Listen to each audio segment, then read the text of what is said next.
Bienvenidos amigos podescuchas que siguen Consejos Divinos en YouTube, Spotify, Apple y otras plataformas. Hoy en este episodio quiero hablarles de cómo saber si tenemos comunión con Dios o no.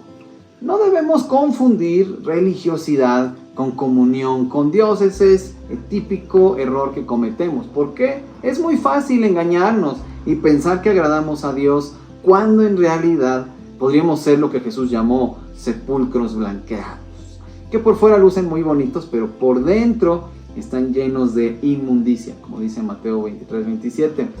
Este texto tiene el objetivo de hacer muy clara la diferenciación entre invocar a Dios y agradar a Dios. Es muy necesario ayudar a la iglesia a distinguir si los creyentes vivimos en espíritu y verdad, o si estamos llenos de rituales y tradiciones que nos llevan a creer que agradamos a Dios con nuestras actividades espirituales. Sacrificios, hubiera dicho el Señor en tiempos del antiguo pacto. ¿Para quiénes está reservada la comunión con Dios? La Biblia dice que tienen comunión íntima con Dios los que le temen, los justos. ¿Quiénes son ellos? Pues concretamente la iglesia se santifica por medio de la obediencia a los mandamientos de Dios, para que entre sus miembros sean uno entre ellos y con el Padre y con el Hijo. Pues así manifiestan que aman a Cristo. Esta iglesia no tiene comunión con Dios de labios, sino con hechos. ¿Cómo? Perseverando en la doctrina de los apóstoles y experimentando la transformación que Dios ha obrado entre las personas al poner el amor por encima del egoísmo, el bien común por encima del individualismo y el servicio a otros antes del deseo de ser servidos. ¿Quiénes no tienen comunión con Dios? Según los pasajes que estuviste viendo en pantalla, por exclusión, pues son los que no tienen comunión con Dios, aquellos que no les importa lo que Dios piensa, lo que Dios diga o haga, es decir, no tienen temor de Él, practican maldades, mentiras, injusticias, y aunque conozcan la palabra de Dios, no viven por ella.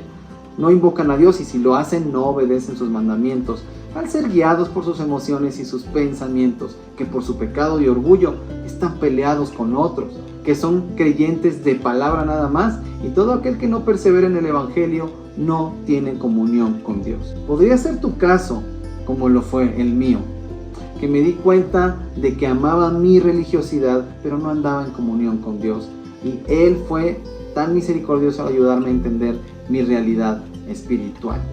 Entonces, ¿qué es comunión con Dios? Es vivir de tal forma que imitemos a Dios como un hijo imita a su padre, y que imitemos a Cristo, que es nuestro Señor, para ser santos como ellos son santos y así ser uno con ellos. ¿Qué implica tener comunión con Dios?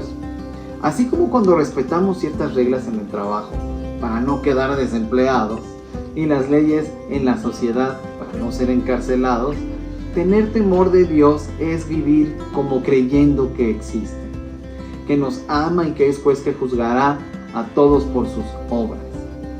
Si crees que te ama, puedes dar amor. Si crees que te perdona, vivirás como perdonado y perdonando. Si crees que es santo, te apartarás del pecado. Si crees que es bueno, serás agradecido en todo. Si crees que es juez, no harás lo malo. Creer afecta tu mente y entonces tus emociones y tus acciones cambian, porque tus pensamientos son transformados. Entiendes que en Cristo eres una nueva criatura reconciliada con Dios y purificada por el poder de la sangre de Cristo que limpia de todo pecado. Teniendo tales promesas debemos abstenernos de todo pecado, perfeccionando así la santidad, dice 2 Corintios 7:1, viviendo como hijos de Dios porque lo somos.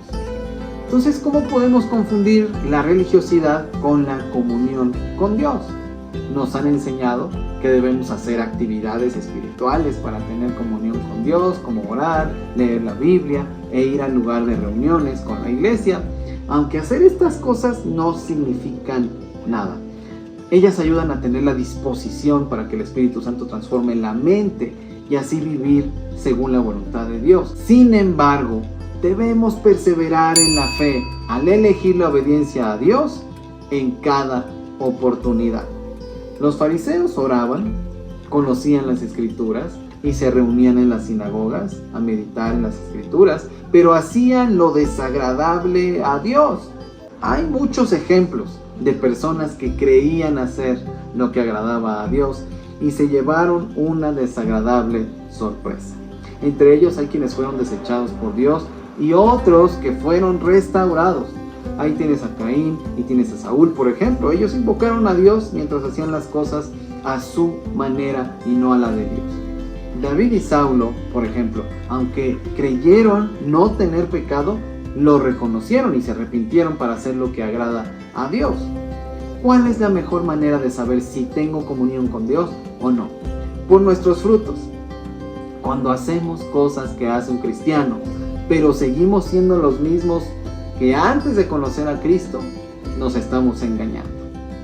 El Señor dijo que una cosa es la apariencia y otra la que somos en nuestro interior realmente, porque nuestros frutos gritarán lo que pretendemos callar con las apariencias. El fruto del Espíritu Santo es otra evidencia que te ayudará a saberlo. ¿Cómo es tu comportamiento? ¿Hay fruto del Espíritu o solo hay obras de la carne? Si tus frutos son malos o simplemente no tienes, arrepiéntete y busca perdón. Lo obtendrás. Nuestro comportamiento es el resultado de lo que realmente somos. Dios cambia lo que somos para que vivamos conforme a su voluntad. Mira este texto que te voy a mostrar. El Señor nos limpia de pecado cuando reconocemos nuestra maldad, porque no nos limpia para volver una y otra vez a lo mismo. ¿No crees? A eso se le llama que el perro vuelva a su vómito. Este es el mensaje que hemos oído de Él y os anunciamos. Dios es luz y no hay ningunas tinieblas en Él. Si decimos que tenemos comunión con Él y andamos en tinieblas, mentimos y no practicamos la verdad. Pero si andamos en luz como Él está en luz, tenemos comunión unos con otros y la sangre de Jesucristo su Hijo nos limpia de todo pecado. Si decimos que no tenemos pecado, nos engañamos a nosotros mismos y la verdad no está en nosotros. Si confesamos nuestros pecados, Él es fiel y justo para perdonar nuestros pecados y limpiarnos de toda maldad, dice 1 de Juan 1. Y aunque ya hayas recibido a Jesús en tu corazón, debes tener comunión con Dios. Jesucristo vino para reconciliarnos con el Padre, no para que hagamos una oración y creer que todo está bien para vivir como queramos. Él explicó que no todo el que le dice Señor será salvo, sino el que hace la voluntad del Padre. En otras palabras, quienes tienen comunión con Él.